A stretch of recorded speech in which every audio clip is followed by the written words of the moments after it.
Unju namni an akka Habashaa miqqanyaan hin jiru bar kan akka Habashaa miqqanyaan hin jiru aramni kufuudhaan jedhina aramni nama gaariidha.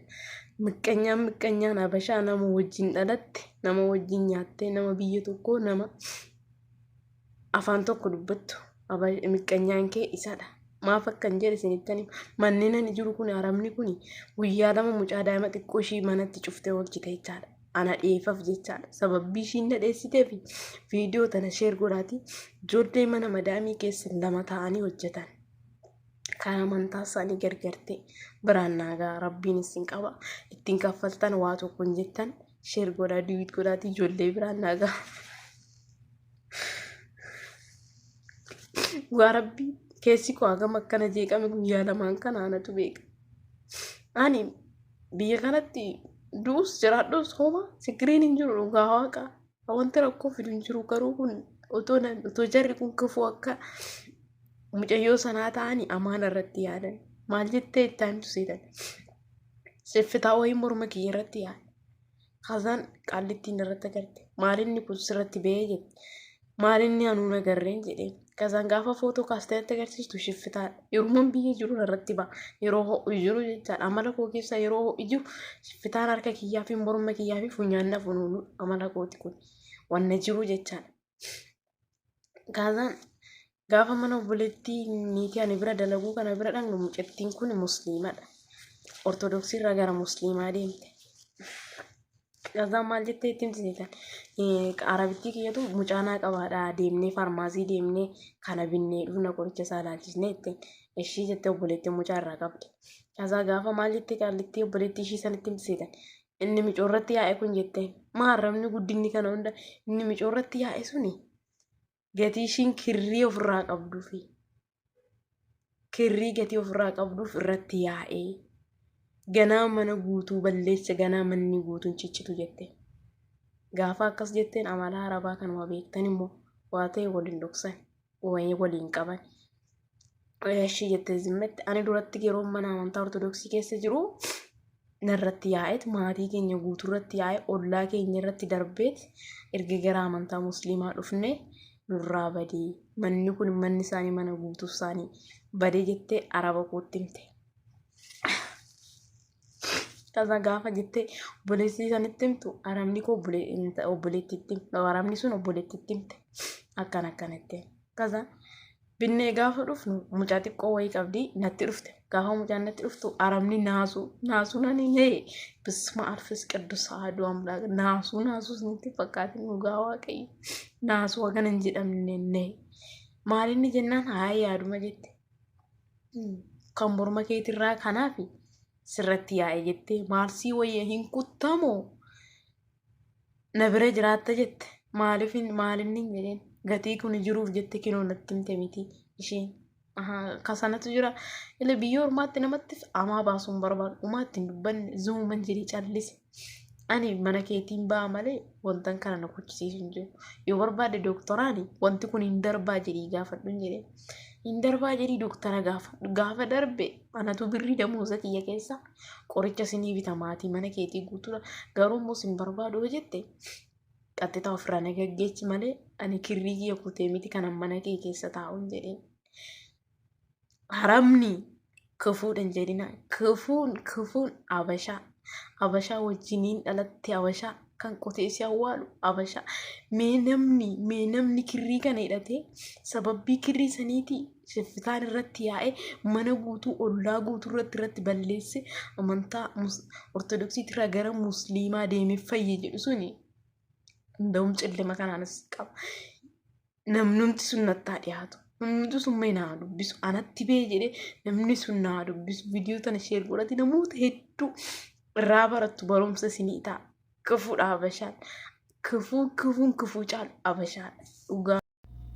Adaraa keessan ijoolleen sarraatanyaa lama taatanii lammii Itoophiyaa taatanii mana tokko keessa hojjettan sirritti of eeggannoo godha. Nama biraatii miti namni diina isa walitti ta'u isinuma lamaantuu diina walitti ta'ee araboota waliin wal nyaachistan dhugaa waaqaa jechuudha. Hedduuta kana gaddisiise wanti mucayyoon kun himatte tokko jechuudha. Nama gaddisiisa.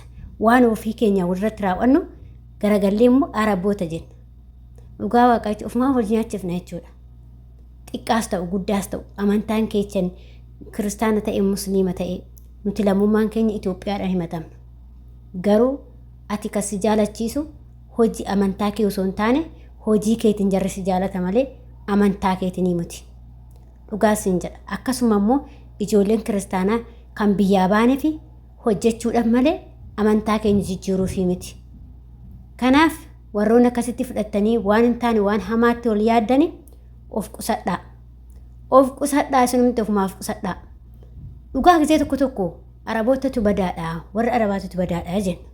Nutu abashaan kun yookiin immoo nutu Itoophiyaanni kun numatu waliif bineensa jechuudha. Akkuma biyyatti wal nyaachuu barre miidiyaa irrattis yookiin mana namaatittis wal nyaannee waan hamaa akka isaan walirratti raawwatan akkas goone jechuudha.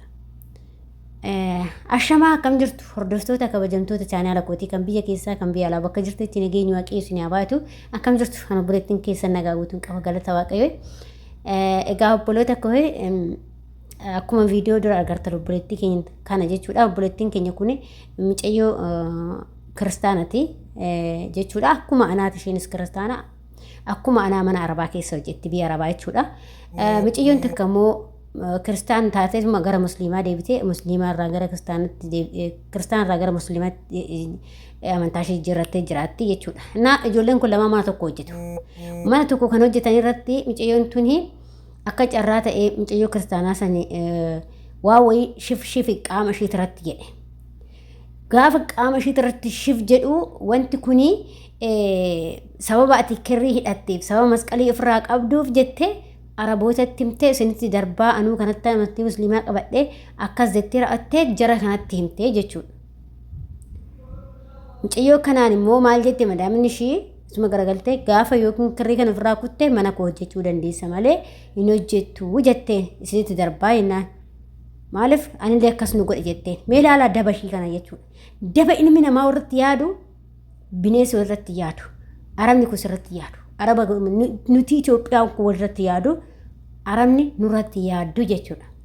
Garuu mucayyoon kun akka isheen jettes kirrii sanis hin kunne mana sanis hin baane itti himtee jirti. Doktora gaafadhu jettee jirti. Yoo doktorri hin darba'eeyyen namarratti darba'uu hin kirrii hidhan darba'uu jedhan kan ta'e biyya kiyyatti na galchii jettee ani malee kirrii kiyya hin kutu jette. Eeyyen sirriidha hin kutamu kirriin abadan amantaa koo hin jijjiiru.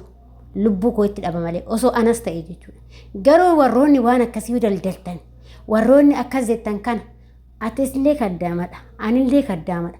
Musliima taatee kiristaana taatee waaqeffannaa taatee beestee taatee waan fedhe yoo taateyyuu ati biyya arabaa dhufnaan hundumti keenya kaddaamadha.